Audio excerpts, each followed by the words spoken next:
여러분 진짜 딱 5분만 들어보시면 앞으로 나의 직업에 대한 방향성을 정확하게 잡을 수 있습니다. 딱 5분입니다. 오늘 아침에 출근했어요. 커피 한 잔 들고 자리에 앉았는데 옆자리 동료가 슬쩍 말을 걸어요. 나 이번에 연봉 많이 올랐어. 얼마나 올랐냐고 물었더니 56%래요. 근데 그 동료 저랑 같은 팀이에요. 같은 일 해요. 직급도 같아요. 그런데 연봉이 56%가 차이 나요. 황당하죠? 근데 여러분, 이게 지금 실제로 일어나고 있는 일이거든요. 세계적인 컨설팅 회사 팍가 발표한 보고서에 이런 내용이 있어요. AI를 제대로 활용하는 직원과 그냥 옆에 두는 직원 사이의 생산성 차이가 상당하다는 거거든요. 그리고 이 생산성 차이가 결국 연봉 차이로 이어지고 있고요. 근데 오늘 이 영상에서 AI 공부 열심히 하세요. 이런 말 하려는 게 아니에요. 그런 뻔한 얘기라면 제가 영상을 안 만들었겠죠. 오늘 우리가 같이 볼 건 딱 2가지예요. 첫째, 왜 지금 이런 격차가 생기는지. 둘째, 56%를 위로 받는 쪽에 서려면 지금 당장 뭘 해야 하는지. 끝까지 보시면 오늘 집에 가면서 바로 써먹을 수 있는 답을 가져가실 수 있어요. 시작합니다. 자, 이제 핵심입니다. 먼저 불편한 얘기부터 할게요. 여러분, 직장 들어가면 처음 일해서 2년은 어때요? 솔직히 회사한테 민폐잖아요. 모르는 게 많으니까 선배한테 물어보고 실수도 하고 교육도 받아야 하고 그래도 괜찮았어요. 왜냐면 몇 년 지나면 본전 뽑고 그 이후엔 회사한테 이득이 되니까요. 그래서 회사가 신입한테 기꺼이 투자를 했거든요. 근데 지금 이 공식이 완전히 깨졌어요. 왜냐고요? 이걸 아주 쉽게 비유해 드릴게요. 여러분이 치킨집 사장님이에요. 직원을 새로 뽑으면 월급도 줘야 하고 몇 달은 교육하느라 사실상 돈만 나가잖아요. 근데 갑자기 한 달에 커피값 정도만 내면 치킨 튀기는 걸 도와주는 기계가 나왔어요. 여러분이라면 어떻게 하시겠어요? 이게 지금 회사들이 처한 상황이에요. 신입 직원 한 명 교육시키는데 적지 않은 돈과 시간이 드는데 AI 서비스 하나가 그 신입이 할 일의 상당 부분을 지금 당장 해버려요. 회사 입장에서 계산이 완전히 달라진 거죠. 실제로 어떤 일이 벌어지고 있냐면요. 미국 대형 법률 회사들이 최근 몇 년 사이 신입 변호사 채용을 크게 줄였어요. AI가 하루 종일 걸리던 판례 조사를 순식간에 해버리거든요. 대형 회계 법인들도 마찬가지예요. 신입 회계사가 하던 반복적인 문서 검토 작업을 AI가 처리하기 시작하면서 신입 채용 자체가 눈에 띄게 줄었어요. 개발자도 예외가 없어요. AI가 코드를 짜주니까 처음 배우는 단계의 주니어 개발자를 굳이 뽑을 이유가 줄어든 거거든요. 한국도 다르지 않아요. 정부 연구기관 자료를 보면 우리나라 일자리 중 AI로 대체될 가능성이 높은 직군 비율이 다른 나라 평균보다 훨씬 높게 나와요. 이유가 있어요. 우리나라 직장 문화 자체가 시키는 걸 정확하게 잘하는 사람을 오랫동안 높이 평가해왔거든요. 딱 AI가 가장 잘하는 일들이에요. 이게 끝이 아닙니다. 더 무서운 얘기가 남았어요. 혹시 이렇게 생각하시는 분 계세요? 그래도 설마 나한테까지 오겠어? 그 생각이 사실 가장 위험한 생각이에요. 왜냐면 지금 벌어지는 일이 일자리가 다 사라진다 가 아니라 같은 일을 하는데 받는 돈이 극단적으로 갈리고 있다 거든요. 이제부터 아주 쉽게 풀어서 설명해 드릴게요. 그 전에 구독과 좋아요 한 번씩만 눌러주세요. 너무 감사합니다. 마트를 상상해 보세요. 셀프 계산대가 생겼잖아요. 그러자 어떻게 됐어요? 계산원 자리가 다 사라졌냐고요? 아니에요. 대신 셀프 계산대 여러 대를 혼자 관리하는 직원 한 명만 남고 나머지는 다 잘렸죠. 그 한 명은 오히려 전보다 더 중요한 사람이 됐고요. 지금 AI가 직장에 들어오는 게 딱 이 상황이에요. 실제로 AI 도입 이후에 잘 적응한 직군은 연봉이 올랐고 적응 못한 직군은 오히려 떨어졌어요. MIT 같은 세계적인 연구기관들이 이 흐름을 꾸준히 확인해주고 있거든요. 같은 회사, 같은 시대를 살면서 어떤 사람은 오르고 어떤 사람은 떨어지는 거예요. 언론에서는 AI가 모두에게 기회를 준다고 하지만 실제로는 준비된 사람한테 기회를 몰아주고 준비 안 된 사람한테서 기회를 빼앗는 방향으로 가고 있어요. 그러면 여기서 진짜 질문이 나오죠. 어떻게 하면 올라가는 쪽에 설 수 있냐고요. 바로 지금부터가 오늘 영상의 핵심이에요. 그런데 여기서 반전이 옵니다. 제가 지금까지 겁주는 얘기만 했는데요. 사실 저는 오늘 영상을 공포로 끝낼 생각이 없어요.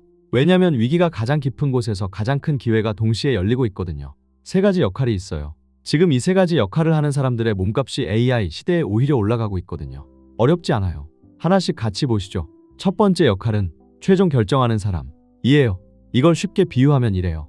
AI는 지금 엄청나게 답을 잘 만들어요. 마케팅 전략 짜달라고 하면 10가지를 줘요. 어떤 제품 출시할지 물어보면 5가지 시나리오를 줘요. 근데 그 10가지 중에서 이걸로 갑니다. 제가 책임집니다. 라고 말할 수 있는 사람이 필요하거든요. AI는 그 말을 못해요. AI한테 내가 책임져 라고 하면 뭐라고 할 것 같아요? 또 다른 옵션을 내놓아요. AI는 답을 주지만 책임은 못 지거든요. 실제로 이런 일이 벌어지고 있어요. AI 진단 도구를 도입한 병원들에서 오히려 경험 많은 시니어 의사들의 몸값이 올랐어요. AI가 암일 가능성이 높습니다. 라고 해도 수술대에 올릴지 말지 결정하는 건 결국 의사거든요. 그 결정, 그 책임이 곧 돈이 되는 거예요. 이건 의료계뿐만 아니라 금융, 법률, 경영 전반에서 공통으로 나타나는 흐름이에요. 여러분 일에 바로 대입해보세요. 마케터라면 AI가 뽑아준 아이디어 중 어떤 걸 고객한테 들고 갈지 결정하는 사람. 재무 담당이라면 AI가 분석한 숫자 중 어디에 실제 예산을 쓸지 최종 사인하는 사람. 팀장이라면 AI 보고서를 보고 우리 팀은 이 방향으로 간다 고 선언하는 사람. 답을 만드는 건 AI가 해요.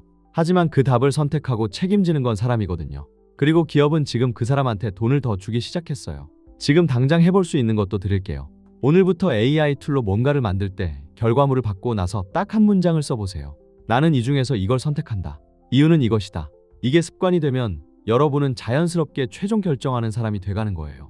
두 번째 역할은 신뢰받는 사람. 이에요. 잠깐만요. 저 질문 하나 드릴게요. 여러분, 집 살 때 AI 추천만 보고 계약서에 도장 찍을 수 있어요?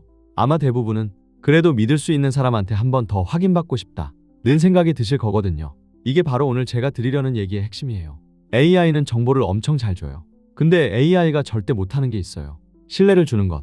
오랜 시간 같이 일하면서 쌓아온 관계, 내가 힘들 때 옆에 있어준 그 사람에 대한 믿음. 이건 어떤 AI도 만들어낼 수 없거든요. 세계적인 경영 연구들을 보면 공통적으로 이런 결론이 나와요. 기업끼리 큰 계약을 맺을 때 가장 중요한 요소로 담당자와의 신뢰관계, 각 꾸준히 상위에 꼽힌다는 거예요. AI 분석 결과나 멋진 프레젠테이션이 아니라요. 그래서 현실에서 어떤 일이 벌어지냐면 고객을 직접 만나고 관계를 관리하는 사람들의 몸값이 AI 도입 이후에도 꾸준히 올라가고 있어요. AI가 못하는 일이 더 귀해지고 있는 거예요. 이게 단순히 사람 잘 사귀어요 라는 얘기가 아니에요. 지금 여러분이 갖고 있는 것들, 오랫동안 일하면서 쌓아온 거래처 관계, 팀 안에서의 신뢰, 업계 사람들과의 인맥, 이게 AI 시대의 가장 강력한 자산이에요. 그리고 이걸 의도적으로 관리하는 사람이 앞으로 더 잘 되는 거거든요. 오늘 당장 해볼 수 있는 것도 있어요. 최근 몇 달 동안 연락 못했던 업계 사람 한 명한테 연락해보세요. 딱 한 명이에요. 잘 지내시죠? 요즘 업계 분위기 어때요? 이 한마디가 AI가 절대 대신할 수 없는 자산을 쌓는 첫 번째 이자예요. 세 번째이자 마지막 역할이에요. 이게 제가 가장 강조하고 싶은 거거든요. 바로 현장에서 직접 해결하는 사람. 이에요. 이걸 아주 쉬운 비유로 드릴게요. AI가 우리 집 인테리어 설계도를 5분 만에 완벽하게 그려줬어요. 3D 이미지까지 포함해서요. 근데 막상 공사 들어가면 어떻게 됩니까? 벽 뜯었더니 배관이 다른 데 있어요. 바닥 들었더니 예상 못한 문제가 나와요. 이걸 AI한테 물어보면 뭐라고 해요? 또 새 설계도를 그려줘요. 그게 현장에서 실제로 되는지는 현장에 있는 사람만 알거든요. 이게 단순히 육체노동 얘기가 아니에요. 생각해보세요. 어떤 직업이든 현장이 있잖아요. 고객이랑 처음 마주하는 그 순간, 팀원들이 갈등하는 그 자리, 프로젝트가 예상과 다르게 흘러가는 그 상황. 이런 실시간으로 터지는 문제를 그 자리에서 판단하고 해결하는 능력, AI는 이걸 못해요. 실제로 요즘 배관공, 전기기사, 용접工같은 현장 기술직 임금이 사무직 평균보다 훨씬 빠르게 오르고 있어요. 이건 미국뿐만 아니라 한국도 비슷한 흐름이에요. 디지털 세상이 AI로 채워질수록 직접 현장에서 뭔가를 해결하는 사람의 가치가 오히려 희귀해지는 거예요. 여러분도 지금 바로 해볼 수 있어요. 오늘 하루 일하면서 이건 AI가 절대 못했을 것 같다 싶은 순간이 있으면 메모해보세요. 고객이 예상 밖의 말을 했을 때, 팀 분위기가 갑자기 달라졌을 때, 계획이 어긋났을 때 여러분이 어떻게 대처했는지. 그게 바로 여러분만의 현장 자산이거든요. 자, 여기서 잠깐 정리해볼게요. 지금까지 세 가지를 말씀드렸어요. 최종 결정하는 사람, 신뢰받는 사람, 현장에서 해결하는 사람입니다. 이 세 가지의 공통점이 보이세요? 전부 다 AI가 구조적으로 대체할 수 없는 것들이에요. AI는 답을 줄 수 있지만 책임은 못 져요. AI는 정보를 줄 수 있지만 신뢰는 못 만들어요. AI는 설계를 줄 수 있지만 현장에서 직접 판단하는 건 못해요. 그리고 여기서 더 큰 그림을 봐야 합니다. 이 세 가지가 한 사람 안에서 겹칠수록 몸값이 기하급수적으로 올라요. 현장 경험이 탄탄하고 고객 신뢰도 갖추고 있고 거기에 AI 툴로 분석까지 할 줄 아는 사람. 그 사람이 바로 56%를 위로 받는 쪽에 서게 되는 거거든요. 물론 저도 좋은 얘기만 할 수는 없어요. 솔직하게 말씀드릴게요. 단순하고 반복적인 일, 예를 들어 똑같은 형식의 문서를 매일 만드는 일, 정해진 규칙대로 데이터를 정리하는 일, 이런 건 이미 AI가 상당 부분 처리하고 있어요. 여기서 나는 신뢰를 쌓겠다. 버티는 건 솔직히 전략이 아니에요. 언론에서는 모든 직업에 살아남을 방법이 있다 고하지만 실제로는 직업 전체가 아니라 업무 단위로 봐야 해요. 변호사라는 직업이 사라지는 게 아니라 변호사가 하는 일중 판례 조사는 AI가 하고 전략 판단은 사람이 하는 식으로 바뀌는 거거든요. 그래서 지금 여러분한테 필요한 질문은 이거예요. 내 직업이 살아남을까? 가 아니라 내가 하는 일 중에서 어떤 부분을 AI에 맡기고 어떤 부분에 더 집중할까? 이 질문을 지금 당장 종이에 써보세요. 이게 여러분 커리어 전략의 시작이에요. 여러분, 미국 얘기만 했는데 우리 현실은 어때요? 사실 한국이 좀 더 급박해요. 우리나라 산업 구조를 보면 반복적이고 표준화된 업무 비중이 높은 편이거든요. 제조, 금융, 공공서비스 쪽이 특히 그래요. 딱 AI가 가장 잘 침투하는 영역들이에요. 그리고 요즘 환율도 생각해봐야 해요. 원화 가치가 낮아질수록 글로벌 기업 입장에서 한국 인력 비용이 상대적으로 달라 보이기 시작해요. 동남아, 인도 같은 더 저렴한 인력 시장이랑 경쟁도 해야 하는 상황이고요. AI랑 환율이 동시에 한국 직장인을 압박하고 있는 구조예요. 근데 반대로 기회도 있어요. 한국은 IT 인프라가 세계 최고 수준이고 실제로 AI 툴을 써보는 사람 비율이 다른 나라보다 높아요. 쓰는 사람은 많아요. 문제는 제대로 활용하는 사람이 적다는 거거든요. 그 차이를 만드는 게 바로 오늘 말씀드린 세 가지 역할이에요. 자, 마지막으로 정리해 드릴게요. 오늘 우리가 같이 본 것들.